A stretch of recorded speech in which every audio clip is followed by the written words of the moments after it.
Today, we're going to be restoring my brother's Jordan 4 Breds. These are a size 14, so a huge size, and they're absolutely cooked. As you can see, there's a lot of dirt, a lot of scuff marks, so we're going to try to get these looking as new as possible.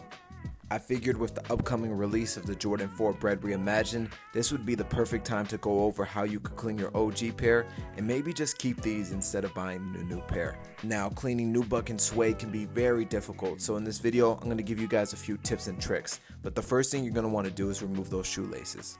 Then you're going to want to get your sneaker cleaner of choice. In this case, I'm using Defense. I find it works really well, but if you don't have any sneaker cleaner, you can get some clear detergent and some warm water and just mix that. Now, where a lot of people mess up is they put a lot of water in their cleaning solution. For these shoes specifically, you're not going to want to do that. The water is what actually can damage the nubuck and make the shoe even worse than what you started off with. Now, what I use is a toothbrush, but you can really use any hard bristle brush and get out all that dirt from the midsole. You don't have to worry too hard about scrubbing, but make sure you don't scrub too hard to the point that the paint starts coming off the shoe. But make sure to get into those crevices and remove all that dirt debris you have. Have a rag handy, as it will be super helpful for when that dirt starts to build up, as you could just wipe it straight off. I'm telling you, this alone is going to make a huge difference on the presentation of the shoe, and if you really only wanted to follow one step of this video, I highly recommend doing this. Definitely take your time and be patient with the cleaning process, as you might have to go over the certain sections again and again just to make sure they look clean. But as you can see, the midsole is already looking a lot better, and the overall shoe is just looking nicer. The new Jordan 4 Breds that are released in 2024 are actually coming with an all upper leather, which is pretty cool, but a lot of people complain that it's not true to the original, kind of like this 2019 pair that has the nubuck upper. Now, with this nubuck upper, you have to be very careful. What I do is take my soft bristle brush and then put it in the solution. Now, a lot of people put the mistake that they put the solution right on the shoe, and that's too much water and it can definitely damage it. You're going to want to scrub the upper of the shoe in circular patterns. Scrubbing in circles helps remove all the grime and dirt that might be stuck in between those nubuck fibers. A lot of people make the mistake saying nubuck and suede is not leather. It actually is, it's just a different type of tanning the leather. Now, for me personally, I think the Jordan 4 Bred is just so iconic with the nubuck upper that I'm willing to clean it and make it look nice, but the premium leather is pretty enticing, I won't lie. I'm just happy they didn't make more changes to it, like with the heel tab. It still has the Nike Air on that upcoming reimagined pair, so that's definitely great. But as you can see here, I'm trying to scrub out this stain on the nubuck and it's simply not coming out. So when it comes to this, you have to resort to something a little bit more brittle. So I used my toothbrush and I was able to scrub that thing out. Be very careful with this. You don't want to clean the whole upper with this, as you can easily damage the suede and make it look really rusty and musty looking. But if you keep it to just certain areas of the shoe, you're going to see the results of it looking much better.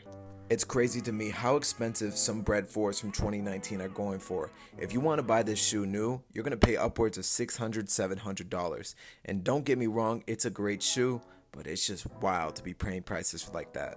I always been a fan of OG colorways, and I'm so excited to get those military blues when they drop later this year. The Jordan 4 is definitely one of my favorite silhouettes, but I still have the Jordan 1 over the Jordan 4. Let me know in the comment section down below, what is your favorite Jordan model and which one do you think is the easiest to clean?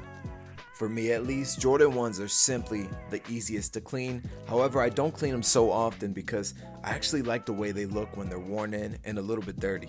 See, I'm not really a fan of that forced vintage look that we've been getting all of 2023. I mean, it was a crazy big trend, but I do like it when the shoe has actually been worn and has some life in it. As you can see with my toothbrush, I'm just going over all the plastic pieces on the upper. With these, you don't have to worry too hard about scrubbing. You're just going to try to clean them and get them as new looking as possible. I want you guys to let me know in the comment section down below if you like videos like these, as I find them pretty helpful because when I'm cleaning shoes, I'm always watching a tutorial on the side. So initially, I was going to replace the laces with the same exact ones, and what you can do with those is just throw them in your remaining cleaning solution, but I decided to give my brother a new pair of black laces as I got so many, so I might as well throw them in something nice so it makes it look fresh. Alright, for this next step, I don't recommend you do what I do. I got myself a black Sharpie marker and I was trying to touch up this little part right here. Now, I already know this was not going to work well and not going to end well, so that's why you see me lightly dabbing on it. The problem with this is using a Sharpie, it comes out a lot more purple looking than black, but if you do it in controlled areas like this, controlled spots, it's not bad. I currently don't have any black paint, or I would have painted this part of the shoe black, but this is honestly not the worst if you just want to do a simple little touch up like I did here. And boom, now we got the shoe all laced up and all clean. How do you guys think I did with this restoration? Do you guys have a pair for yourself that you're trying to do it with? And if you enjoyed this video, make sure to like and subscribe for more. Thanks for watching.